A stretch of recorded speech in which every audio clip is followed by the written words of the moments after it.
인사드리겠습니다. 안녕하셨습니까? 오늘 마가복음 2장 교제할 차례가 되었는데요. 오늘 말씀 제목은 복음의 시작과 끝이라는 제목으로 마가복음 2장 1절부터 12절까지 말씀을 교제를 준비했습니다. 먼저 성경을 펴셔서 마가복음 2장 1절을 좀 보시죠. 제가 한 절을 읽고 성도님들도 이렇게 한 절 읽는 식으로 번갈아 가면서 읽겠습니다. 수일 후에 예수께서 다시 가버나움에 들어가시니 집에 계시다는 소문이 들린지라 많은 사람이 모여서 문 앞까지도 들어설 자리가 없게 되었는데 예수께서 그들에게 도를 말씀하시더니 사람들이 한 중풍병자를 네 사람에게 메워가지고 예수께로 올세 우리들 때문에 예수께 데려갈 수 없으므로 그 계신 곳에 지붕을 뜯어 구멍을 내고 중풍병자가 누운 상을 닫아내리니 예수께서 그들의 믿음을 보시고 중풍병자에게 이르시되 작은 자야 내 죄사함을 받았느니라 하시니 어떤 서기관들이 거기 앉아서 생각하기를 이 사람이 어찌 이렇게 말하는가 신성모독이로다 오직 하나님 한 분 외에는 누가 능히 죄를 사하겠느냐 그들이 속으로 이렇게 생각하는 줄을 예수께서 곧 중심에 아시고 이르시되 어찌하여 이것을 마음에 생각하느냐 중풍병자에게 내 죄사함을 받았느니라 하는 말과 일어나 내 상을 가지고 걸어가라 하는 말 중에서 어느 것이 쉽겠느냐? 그러나 인자가 땅에서 죄를 사하는 권세가 있는 줄을 너희로 알게 하려 하노라 하시고 중풍병자에게 말씀하시되 내가 네게 이르노니 일어나 내 상을 가지고 집으로 가라 하시니 그가 일어나 곧 상을 가지고 모든 사람 앞에서 나가거늘 그들이 다 놀라 하나님께 영광을 돌리며 이르되 우리가 이런 일을 도무지 보지 못하였다 하더라. 오늘은 이 복음의 시작과 끝이라는 제목으로 오늘 마가복음 2장 1절부터 12절까지 교제를 진행을 합니다. 이 중풍병자를 고치신 예수님의 이 이야기는 공관복음에 다 나와 있습니다. 마태복음 9장에도 묘사가 되어 있고 또 누가복음 5장에도 이렇게 묘사가 되어 있습니다. 요한복음을 제외하고 나머지 이 공관복음에 이 말씀들이 다 묘사가 되어 있는데요. 이 공관복음에 이 사건이 이렇게 다 나와 있는 이유가 뭘까를 먼저 이렇게 좀 생각을 해보게 되면 첫 번째는 이제 이 사건이 꾸며낸 얘기가 아니라 사실이다. 실제 일어난 일이다. 그래서 마태복음의 저자와 마가복음의 저자와 누가복음의 저자 이 다양한 저자들이 봤을 때 이것은 꾸며낸 얘기가 아니라 실제로 일어난 일이다라는 것을 강조하기 위해서 동일하게 기록된 것이다라고 생각을 해볼 수가 있고 또 하나는 이 사건이 그만큼 중요한 사건이기 때문이다라고 이렇게 생각을 해볼 수가 있겠습니다.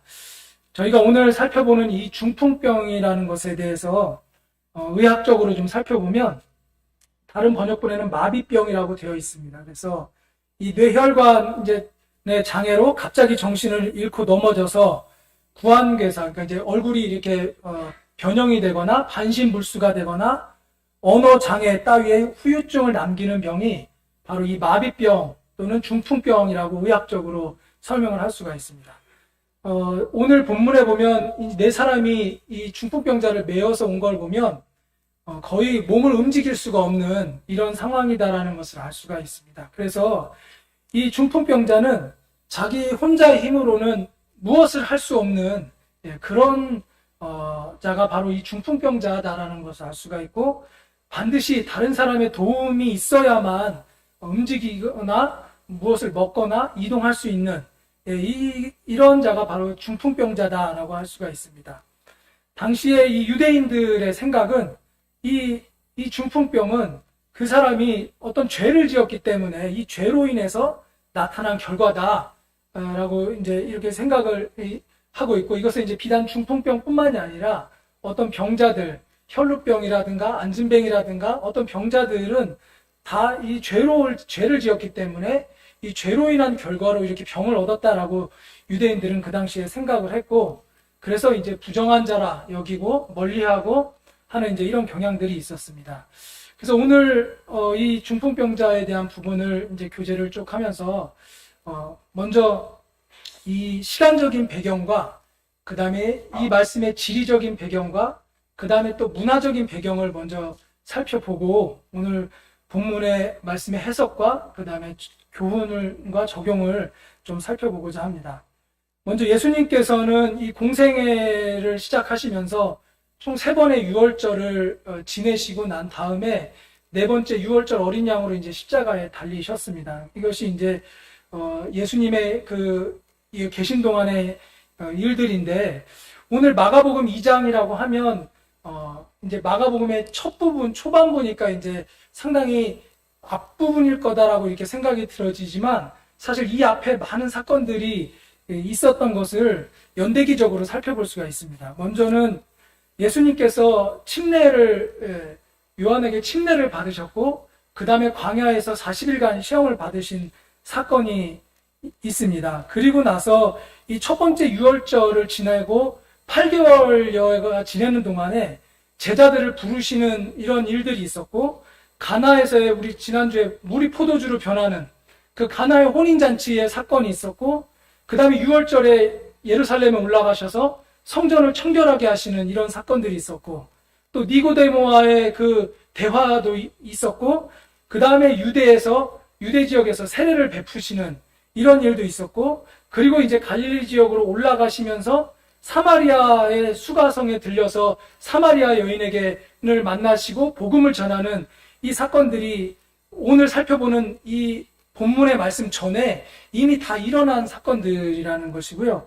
그 다음에 이 두 번째인 그 이후에 이제 4개월에 보면 갈릴리에서 왕의 신하의 아들을 고치신 사건이라든가, 가버나움에서 여러 회당에서 가르치는 부분이라든가, 병자들을 고치시고 귀신 들린 자를 고치시고, 또 마가복음 1장에 앞에서 살펴본 것처럼 베드로의 장모를 고치시는 이런 사건들이 다 있은 다음에 오늘 살펴보는 이 중풍병자를 고치시는 일이 지금 살펴보는 내용이다라는 것을 염두에 두시면 이것이 이제 초기 사역이긴 하지만 그 앞에 여러 가지 사건들이 이미 있는 중에 오늘 본문의 위치가 여기다라는 것을 좀 살펴볼 수가 있습니다. 지리적으로 살펴보면요, 이게 이제 이스라엘 땅인데 예수님께서 이 여리고 맞은편에서 요단강 근처에서 침례를 받으시고, 그 다음에 이제는 광야로 가셔서 40일 동안 시험을 받으시고, 그 다음에 갈릴리 지역으로 올라가셔서 그 갈릴리 바다에서 제자들을 부르시는 이런 사건들이 있고, 그 다음에 이제 가나의 혼인잔치에서 물을 포도주로 바꾸는 이런 기적을 일으키신 이런 사건이 펼쳐지고, 그리고 다시 이제 첫 번째 유월절을 보내기 위해서 예루살렘으로 올 때에 사마리아 땅을 지나지 않고 우회해서 이렇게 예루살렘에 오셔서 거기서 이제 성전에서 장사 지내는 이런 자들을 청결하게 하는 이런 일들이 있고, 밤중에 찾아온 니고데모와의 대화가 이렇게 있었고요.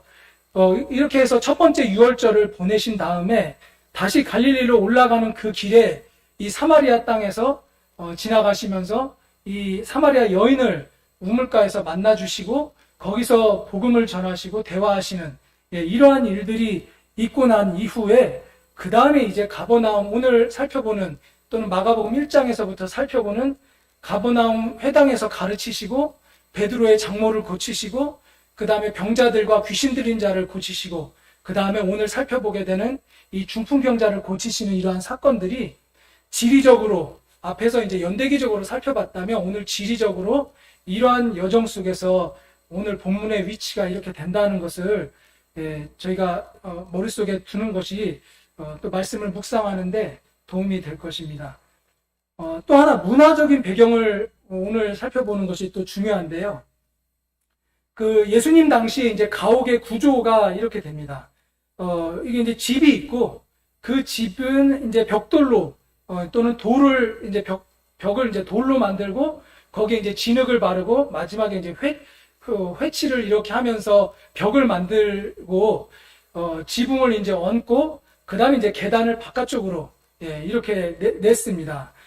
그래서 이 지붕, 위에서, 다양한 활동들이 있었는데요. 지붕 위에서 이제 뭐 휴식을 이렇게 이제 한다던가, 지붕 위에서 음식을 먹는다던가, 또 곡식을 건조한다던가, 그 다음에 빨래를 건조한다던가, 그리고 또, 옥상에서 기도도 하는, 이러한 일들이 지붕 위에서 다양한 활동들이 일어났습니다. 실제로 성경에도 보면, 사도행전 10장에도 보면, 베드로가 기도하려고 지붕에 올라가니 그 시각은 제6시더라. 그래서 이 지붕에서 기도하는 장소뿐만 아니라 여러 가지 활동들을 했던 것을 볼 수가 있고요. 그렇게 하다 보니 이 지붕이 상당히 다양한 활동을 하다 보니 여기에 이제 안전을 나게 하는 것이 상당히 중요했습니다. 그래서 신명기 말씀에는 이 지붕의 안전을 위해서 주님이 말씀하신 것이 내가 새 집을 지을 때 지붕에 난간을 만들어서 사람이 떨어지지 않게 하라. 그 비가 내 집에 돌아갈까 하노라. 그래서 지방에서 여러 가지 활동들이 있었기 때문에 이 지붕에 난간을 설치해서 안전하게 보호하는 이러한 것이 유대인의 가옥 구조였고 그 시대의 문화적인 배경이었다라는 것을 볼 수가 있습니다.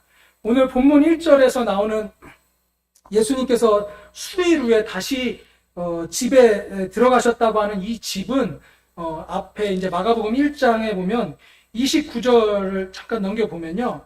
여기 보면 이제 시몬과 안드레의 집에 들어가니라는 이런 말씀을 통해서 이 집이 시몬과 안드레의 집이었을 것이다 라고 이렇게 생각을 해볼 수가 있겠습니다. 그리고 오늘 본문의 2절 말씀을 보면 많은 사람이 모여서 문 앞까지도 들어설 자리가 없게 됐다라는 말씀을 보면 이 안에 예수님이 계시고 여기에 이제 사람들이 꽉 차고 그 다음에 그 문 앞에까지 사람들이 차서 이게 들어갈 수가 없는 이런 상황이었구나라는 것을 살펴볼 수가 있겠습니다. 그래서 오늘 뒤에 펼쳐지는 이런 말씀들을 보면 저희가 생각해 보았을 때 이 네 사람이 이 중풍병자들을 바로 이 계단, 옆에 있는 계단으로 이렇게 메고서 이렇게 올라갔구나. 그래서 이 계단 위로 이렇게 이제 이 병자를 이렇게 올라갔던 이런 모습을 저희가 생각을 해볼 수가 있겠습니다. 이 당시에 이 가옥의 지붕을 살펴보면요. 벽은 이제 돌로 만들어졌어도 이 지붕은 그렇지가 않았습니다. 그래서 이 네 귀퉁이 벽 위에 이제 가로 대들보라고 하죠. 이 대들보를 얹었는데 거기에 이제 가난한 사람들은 무화과 나무를 이제 대들보로 얹고 부자인 사람은 백향목이라든가 잣나무로 대들보를 이렇게 얹은 다음에 그 대들보와 수직적인 방향으로 거기에 이제 작은 나뭇가지들을 이렇게 하고 그 위에 이제 갈대들을 놓고 그리고 이제 진흙을 얹고 그래서 갈대와 진흙을 해서 한 30cm에서 40cm 두께로 이 지붕을 만들었습니다. 그래서 우리가 생각해 봤을 때 어떻게 지붕을 뚫어서 내려갔을까? 우리가 생각해 봤을 때 이런 그 시멘트 지붕이나 이런 거를 도저히 뚫을 수가 없잖아요. 그래서 그 당시에 그 가옥 구조를 보면 이와 같이 된 구조 속에서 지붕을 뚫었고 상을 달아내렸구나 라는 것을 생각해 볼 수가 있습니다. 그래서 이렇게 만들어진 지붕은 끊임없이 관리가 필요했습니다. 그래서 어떤 이런 롤러를 가지고 계속 위에 지붕을 이렇게 다져주면서 잘 밟아주고 그 다음에 이제 흙이 파진 곳은 꺼진 곳은 흙을 메꾸기도 했었습니다. 그리고 이 지붕에 보면 이제 진흙을 이렇게 이제 얹었기 때문에 그 비가 내리면 이 진흙 속에 이제 씨앗이 들어가 있잖아요. 그래서 그 씨앗 속에서 풀이 이렇게 이제 자란다든가 아니면 이제 공중에서 바람에 씨가 날려서 이제 여기에 지붕에 이제 떨어지면 거기서 이제 풀들이 이렇게 이제 나는 이런 모습도 있었습니다. 그래서 실제로 이렇게 광경을 보면 이런 지붕 위에 이제 이런 풀들이 자라고 있었고 실제로 이렇게 이제 난간이 있으면 그 가운데 마당에 이렇게 이제 풀들이 자라고 있었습니다. 그래서 중풍병자를 달아내린 이 사건을 이렇게 좀 연상을 해보면 지붕에 이제 이렇게 계단을 이용해서 지붕에 올라가서 이 풀들을 이렇게 뽑아내고 풀들이 뽑으면 이제 이렇게 흙이 뽑혀 나오잖아요. 그래서 거기를 중심으로 해서 이제 흙을 파서 이제 헤쳐서 이렇게 달아내렸구나라는 것을 저희가 연상을 해볼 수가 있습니다. 그래서 실제로 이렇게 보면 이제 이와 같이 이제 파서 하되 대들보는 이제 너무 크니까 그 대들보는 이제 훼손할 수가 없고 갈대와 진흙을 이제 뽑아서 이런 구멍을 내서 이렇게 이제 내렸고 그때 이제 집안에 이제 예수님이 계셨잖아요. 예수님과 사람들의 머리 위로 이 흙 먼지라든가 지푸라기라든가 이런 것들이 상당히 떨어졌겠구나 이런 것을 생각을 해볼 수가 있습니다. 그래서 그 당시의 상황은 바로 이 네 사람이 이 중풍병자를 줄에 매달아서 이렇게 이제 달아내리면서 했던 이런 모습을 저희가 좀 연상을 해볼 수가 있겠습니다. 이와 같은 부분을 동영상으로 좀 정리한 부분을 좀 살펴보면요. 빛쳤습니다. 밤에는 기름 등불을 켰습니다. 모양은 다양했지만 열려있거나 막힌 형태의 그릇에 올리브 기름을 채웠다는 공통점이 있었습니다. 기름에 담근 헝겊 심지가 타면서 빛을 냈습니다.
어,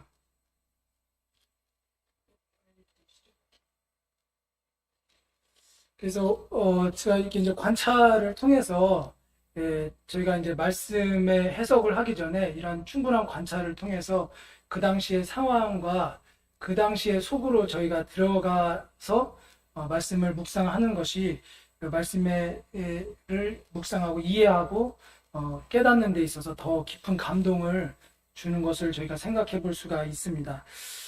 오늘 본문에서 나타난 예수님의 모습은 5절을 통해서 예수님은 죄를 사하시는 권세를 가지신 분이다. 그런 것을 저희가 살펴볼 수가 있고요. 8절을 통해서 사람의 생각을 꿰뚫어 보시는 분이 바로 예수님이시다라는 것을 교훈을 얻을 수가 있고, 또 11절을 통해서 이 중풍병을 고치시는, 이 육체의 질병을 고치시는 분이다.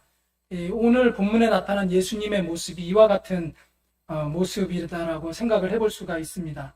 저희가 지난 시간에 이제 마가복음 1장을 교제를 하면서 이제 전반부에서는 성경이 말하는 복음이 무엇인가, 그래서 이 성경이 말하는 복음은 바로 하나님의 아들 예수 그리스도에 대한 선포이다라는 부분을 저희가 교제를 했고, 후반부에 가서는 이 복음의 능력과 권위가 무엇인가 해서 바로 예수 그리스도는 인도자, 교육자, 그리고 치료자, 구원자의 능력과 권위를 갖고 계신다라는 이제 이런 부분들을 마가복음 1장에서 교제를 했습니다. 복음이라는 단어가 이렇게 공통적으로 나타나 있는 것을 볼 수가 있고요.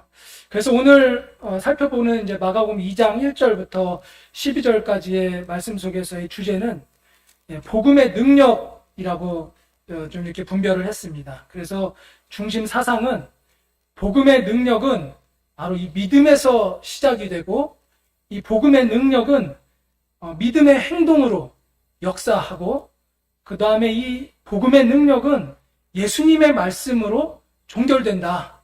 이렇게 좀 분별을 해봤습니다. 저희가 시작이 있으면 중간이 있고 끝이 있잖아요. 그래서 이 시작과 중간과 끝은 다 복음의 능력이 이 처음과 중간과 끝을 전체를 통해서 역사하신다. 이렇게 좀 생각을 해볼 수가 있겠습니다. 첫 번째, 복음의 능력은 믿음에서 시작된다는 것입니다.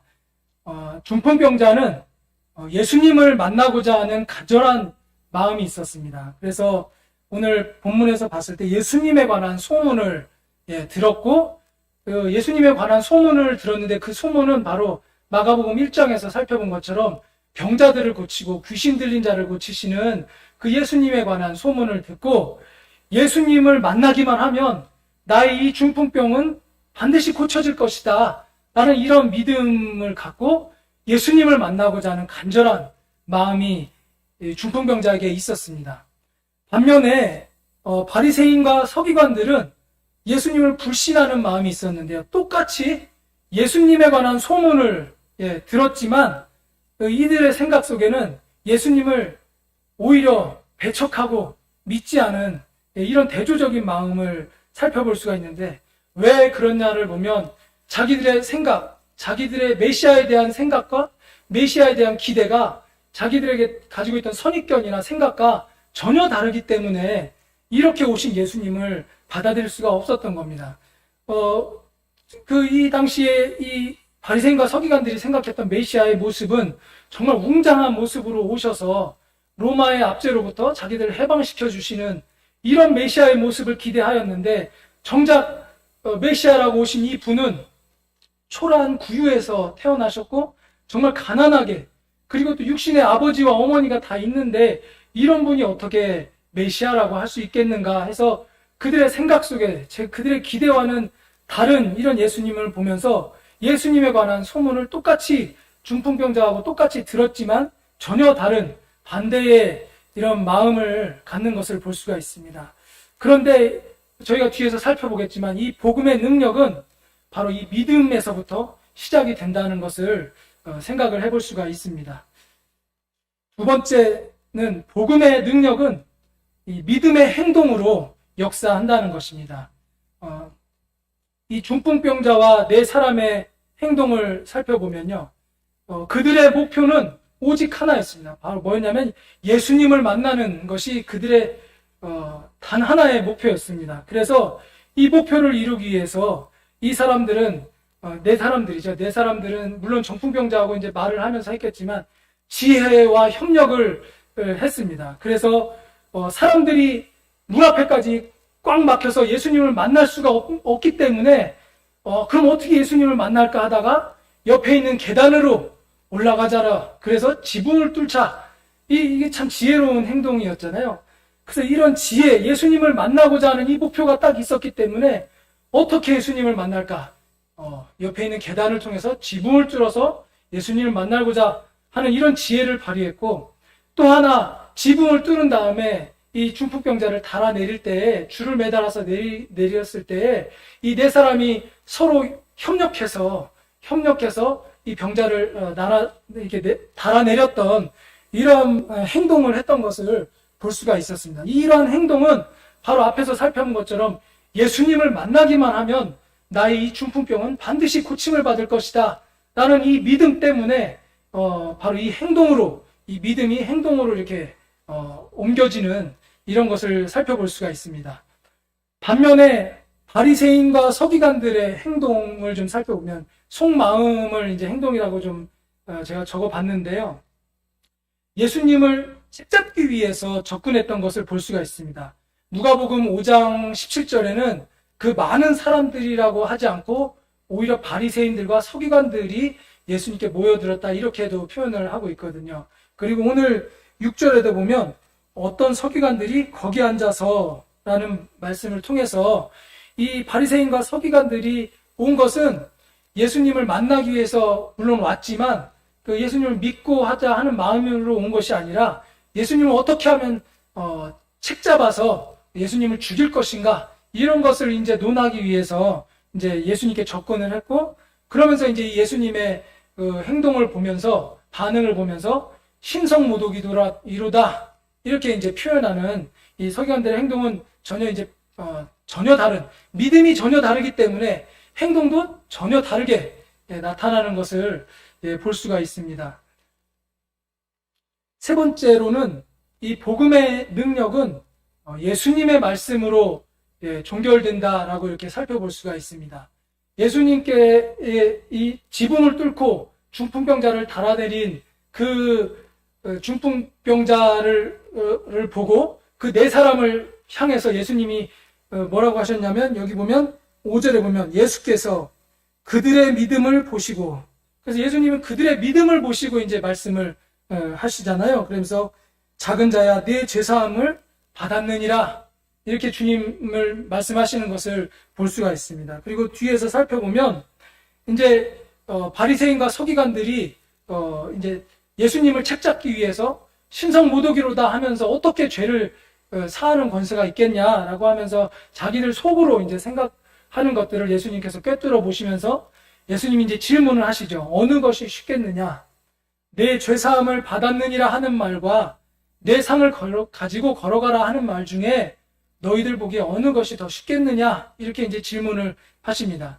그래서 예수님의 관점에서 보면 예수님은 죄사함을 하는 것과 상을 가지고 걸어가라 하는 말이 둘 다 똑같이 예수님께는 쉬운 말이죠. 근데 이 바리새인들과 서기관들에게는 이 말하는 것은 쉽지만 이것을 실제 행동으로 입증하라는 것은 죄사함을 받았느니라 말하는 것은 그걸 어떻게 행동으로 보여줄 길이 없잖아요. 근데 상을 가지고 일어나라, 걸어라 이렇게 하는 말은 쉽지만 이것을 행동으로 보여줄 수가 없는 거죠. 그러다 보니 이 바리새인들과 서기관들의 생각에는 죄사함을 받았느니라 하는 말이 차라리 쉽다.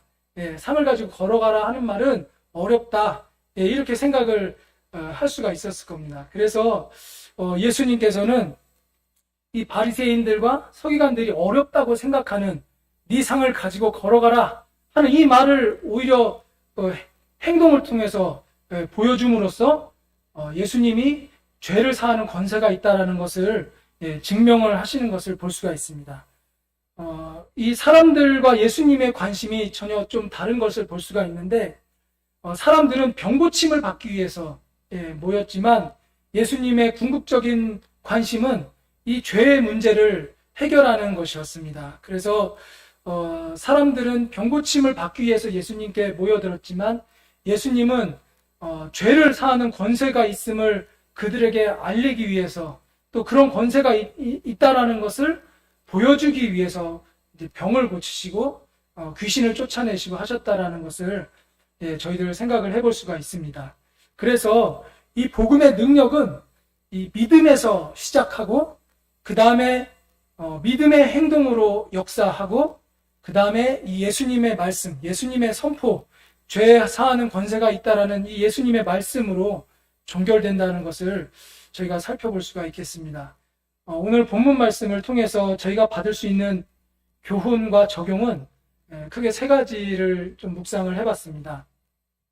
첫 번째는 영적인 중풍병자는 과연 누구인가? 라는 질문입니다. 이 중풍병자는 스스로는 아무것도 할 수 없는 자가 바로 이 중풍병자입니다. 스스로는 죄를 해결할 수가 없는 그러한 자죠. 아무것도 할 수 없는 자를 영적으로 오늘날 살펴보면 스스로는 죄를 해결할 수 없는 그 죄사함의 권세는 사람에게는 없는 것입니다. 오직 예수님께만 있는, 마치 우리는 영적인 중풍병자와도 같았던 이 육신의 중풍병자는 스스로 아무것도 할 수 없었던 것처럼 우리는 영적인 중풍병자로서 스스로는 우리의 죄를 해결할 수 없었던 그러한 자였고, 이러한 죄사함의 권세는 나에게 없고 오직 예수님에게만 있다라는 것을 교훈을 받을 수가 있습니다. 그래서 이 영적인 중풍병자는 바로 생명이 없는 자고, 그리고 구원이 필요한 이러한 영혼임을 우리가 교훈을 받을 수가 있고, 우리 또한 그러한 자였다 생각해 볼 수가 있습니다. 영적인 중풍병자였던 우리 모두는 다 그런 영적인 중풍병자였잖아요. 그러한 우리는 어떻게 고침을 받았던가라는 이런 기억을 회상해 보면, 누군가가 나에게 복음을 전해줬을 것이고, 그 복음을 믿음으로 받아들이고 반응해서 이 영적인 중풍병이 고쳐졌던 그런 기억들을 간증들을 다 가지고 계실 겁니다. 그렇다면 남아있는 이 영적인 중풍병자들에게 이 죄사함의 소식을 누가 전해줄 것인가? 내가 고침을 받았는데 그러면 다른 사람들은 누가 전해줄 것인가? 다시 말해서 구원받은 우리 그리스도인들이 이 땅에 살아가는 목적이 무엇인가? 바로 이 죄사함의 소식을 영적인 중풍병자들에게 전해줘야 된다라는 이런 교훈과 적용을 생각해 볼 수가 있겠습니다. 두 번째 또 교훈은 그러면 나의 마음의 상태는 어떠한가? 이런 부분도 좀 생각해 볼 수가 있습니다. 과연 나의 마음은 오늘 살펴본 중풍병자와 같은 이런 간절한 마음이 있는가? 아니면 바리새인이나 서기관들과 같이 내 생각과 내 고집과 내 편견 때문에 예수님의 말씀이 들어오지 않고 예수님을 믿지 못하고 불신하는 이런 마음인가? 나의 마음 상태는 어떠한가? 이런 것도 생각을 해볼 수가 있습니다.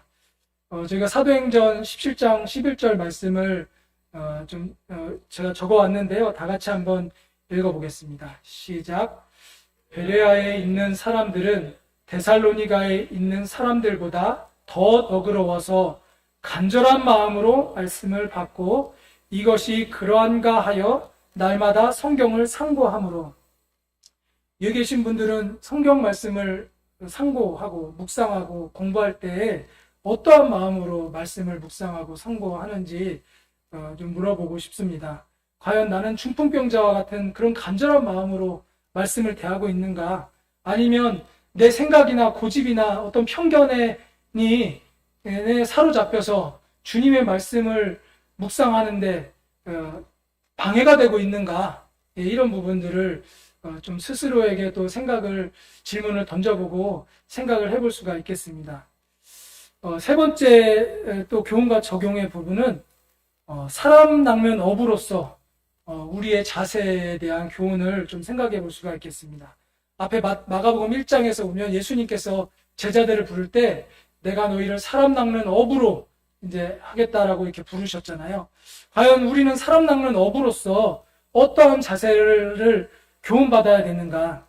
오늘 본문에 보면 간절한 마음으로, 그리고 그 네 사람이 중풍병자를 계단을 이용해서 지붕을 뜯어서 내린 것처럼 지혜롭게, 그리고 그 네 사람이 합력해서 중풍병자를 달아내린 것처럼 서로 협력해서 하는 이러한 자세가 우리 사람 낚는 어부로서 우리 성도님들에게 필요하다라는 자세를 생각해 볼 수가 있습니다.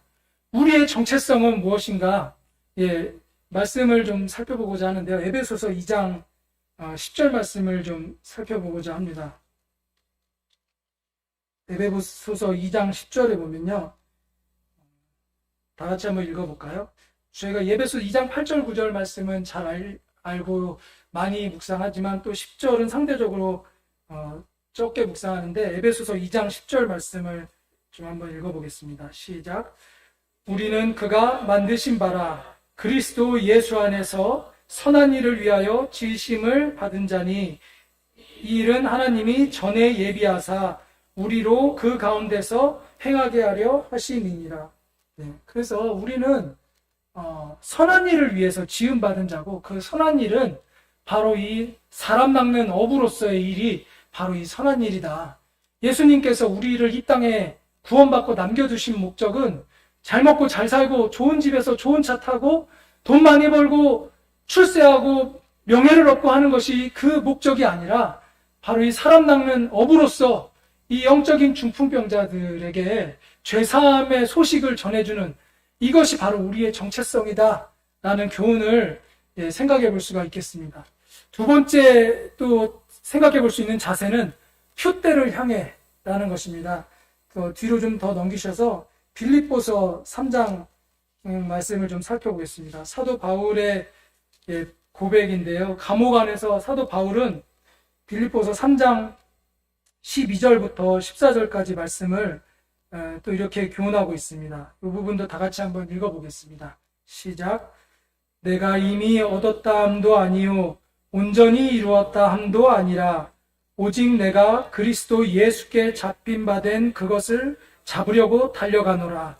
형제들아, 나는 아직 내가 잡은 줄로 여기지 아니하고 오직 한 일, 즉 뒤에 있는 것은 잊어버리고 앞에 있는 것을 잡으려고 표대를 향하여 그리스도 예수 안에서 하나님이 위에서 부르신 부르심의 상을 위하여 달려가노라.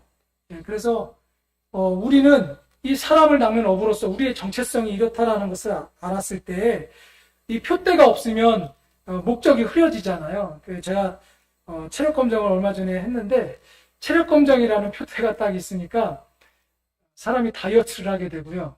그 다음에 체력 검정 연습을 하게 되고요.